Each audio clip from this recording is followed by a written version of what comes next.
Mga kaibigan, ngayon ikakabit ko na itong mga valve spring. So tara, samahan nyo ako. Ang bawat balbula ay may dalawang spring. May maliit at malaki. So unahin natin itong maliit na spring kasi sa loob ito. Itong spring na ito ay hindi pare-parehas yung kanyang pagka-coil. Ayan, pansinin nyo. Dito dikit-dikit, doon medyo malayo. So, dapat pagkabit nito ay pag ganito.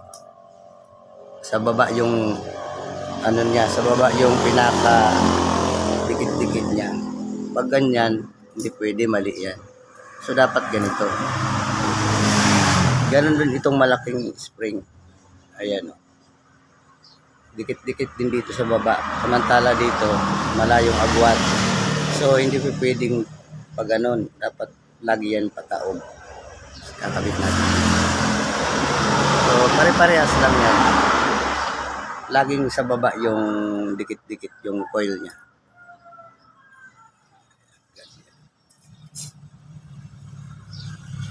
Same procedure lang tayo.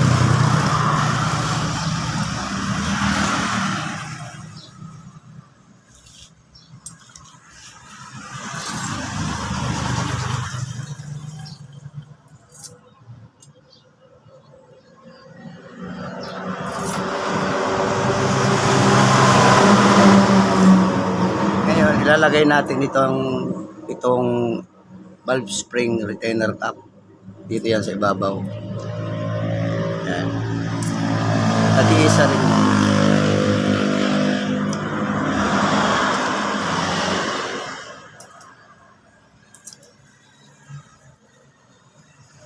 At ngayon, ikakabit na natin itong kanyang mga valve lock. Ayan itong valve lock niya. Napakaliit lang yan. Para maikabit natin yan, gagamit tayo ng ginawa kong pang press. Matagal ko na itong ginawa. Sa filtrang ko pa ako nito. Gamit ko na ito pag nag-aayos ako ng mga cylinder head. So, ginawa ko lang yan. Fork type. Bali ito ay muli ito. Pinakurba ko na lang. Lagyan ko ng hawakan para pagdiin. Okay siya. Tsaka ito nagpa 5 volt adjustable. So, papansin nyo dito pala, meron yan thread. So, iti-thread natin yun dito. Ibabalik ko na.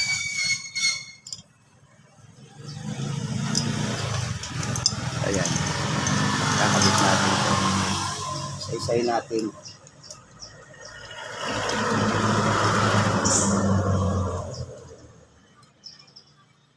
Tapos, didiinan natin to. Yan. Ay kakabit natin itong valve lock. Isa-isa. Pag okay na, pwede natin i-release yung fork. Yung valve spring press. Ito ang sarili kong version na valve spring press.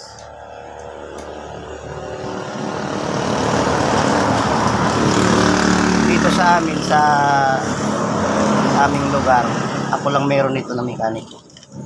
Ako lang meron nitong gamit nito. Sa kanila, dinidiinan lang. May kanya-kanyang technique rin. Pero ito para sa akin, ito ang safety. Safe at saka madaling gamitin. Yung iba kasi diinan lang ng plies. Minsan lumilipad. Nawawala yung mga valve lock. So ito talagang safety to dito. Safe gamitin. Ganyan lang guys. Ganyan lang mga kaibigan.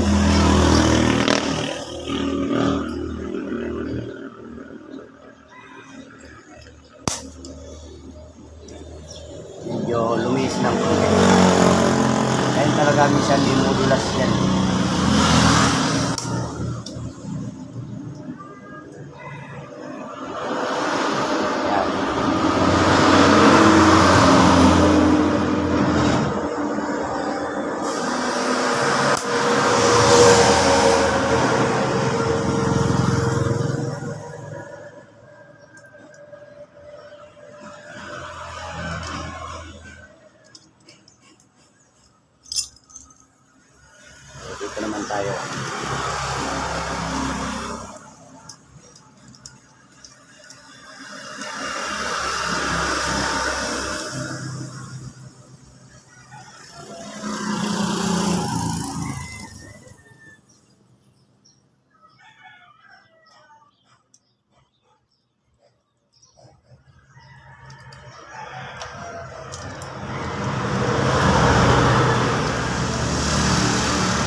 dalawa pa dito sa hindi kasi yung camera eh.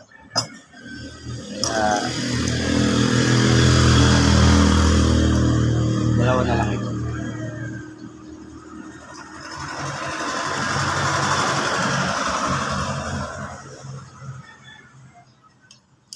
Ganyan lang yan mga kaibigan.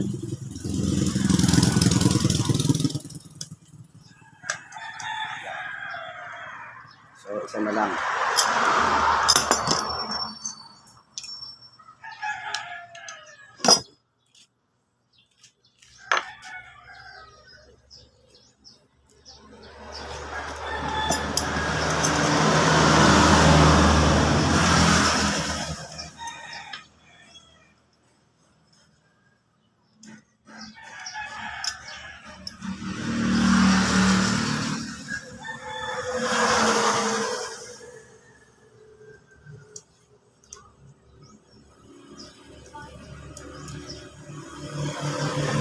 Ayan.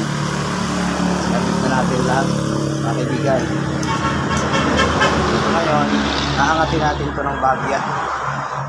Saka pupukpukin natin ng martilyo para lumapat siya.